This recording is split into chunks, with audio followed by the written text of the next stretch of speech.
Happy early morning, everybody, as we come here. First, I want to say Merry Christmas to all of my Jesus is risen, to all my wonderful Orthodox friends locally and all over the world.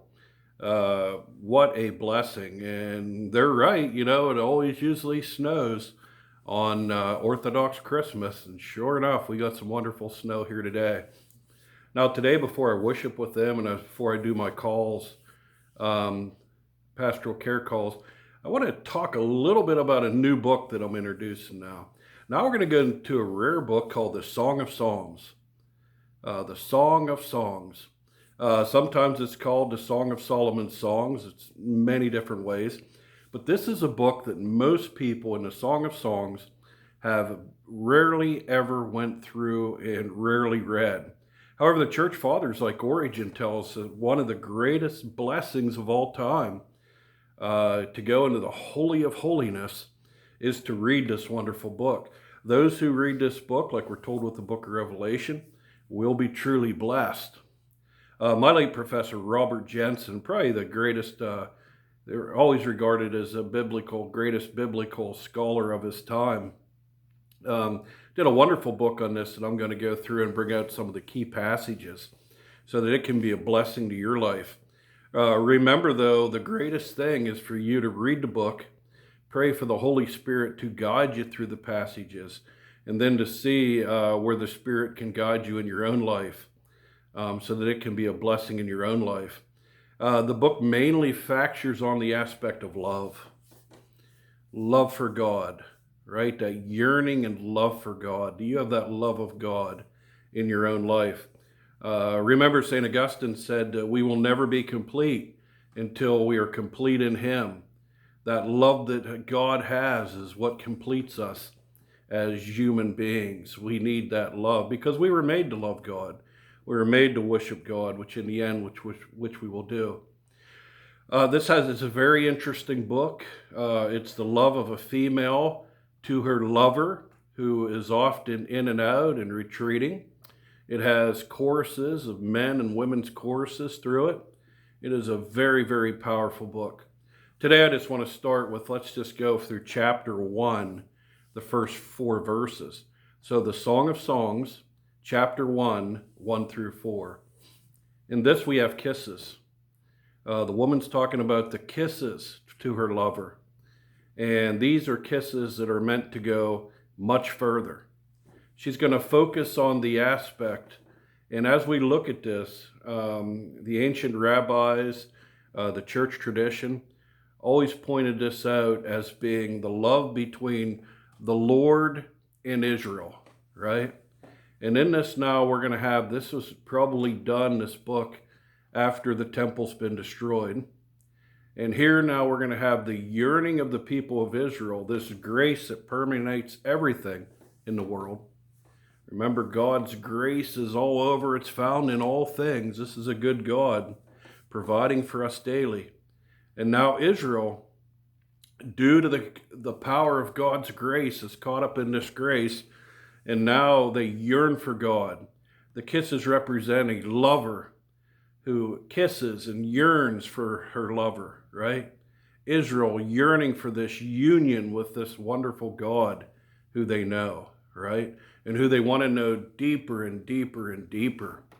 It takes us into the inner chambers of God's love. This is a God with a wonderful perfume. The wonderful smell of God is so powerful. This is a God who has intense love, who when we yearn for Him and we finally get in, led by the power of the Spirit, to where we're supposed to go, we then become complete, right?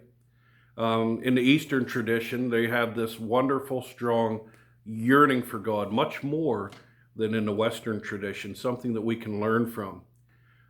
This powerful Bernard of Clairvaux, right, points out the fact of this wonderful aspect of God's yearning and the incarnation of Jesus Christ. We want this union with Christ, right? Where we can hear, feel, touch, all these wonderful aesthetic things that we can see the risen Christ. And in the worship services, we do that, right? In the worship service, the risen Christ is there. not only in the church, but when the church goes out in mission. We hear Jesus through the preacher's words. We hear Jesus speak through the hymns of the church. We hear Jesus speak through the fellowship of the church. In the holy baptism, we have the touch. When our neighbor within the church comes up and gives us a hug and says, I know you're going through that surgery, and I'm going to be with you. There's a touch of the risen Jesus. We eat Jesus through the Holy Eucharist. Where is Jesus? He's a loaf of bread on the altar that we eat. We taste Jesus. This wonderful aesthetic thing where we yearn for Jesus, this union of Christ, and the Spirit leads us into the church with the preaching of the Word and the Holy Sacraments, where we can get this wonderful risen Christ here, touch, smell, see, right? All these wonderful things. We can see Christ, that loaf of bread on the altar. There is Christ. And so this wonderful aspect of this yearning for Jesus. Now, I ask you on this Eastern Christian Christmas morning, do you have that yearning for Jesus? Maybe in your own life, right? You're missing something. You say, my life, I have pretty much what I need, but I still seem to be missing things. This is where Christ is calling you to come to the church. Come to the church to receive those kisses. Come to the church to enter into that perfume and that aroma of the inner court of Christ, the holy of holiness, right? Come to the church where you can hear, taste, and feel the real risen Jesus, right? Difference between a dead person and a risen one. A live person, we can hear, we can touch, right? We can see, and we can do all of this in the church, right? This wonderful, powerful yearning and love of Christ. This is a love story, this Song of Songs.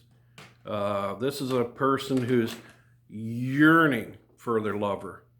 Bernard of Clairvaux says this, he regards the lover in this text as Jesus Christ loving the church. This is a Christ who loves us unconditionally, wants you to feel his love every day. He's in the Holy Trinity, Father, Son, and Holy Spirit. This Trinity has incorporated you, baptized you into Christ so you can feel nothing but his powerful love. Are you feeling that love today, right? So just the first 4 verses, read those 4 verses. Feel that yearning.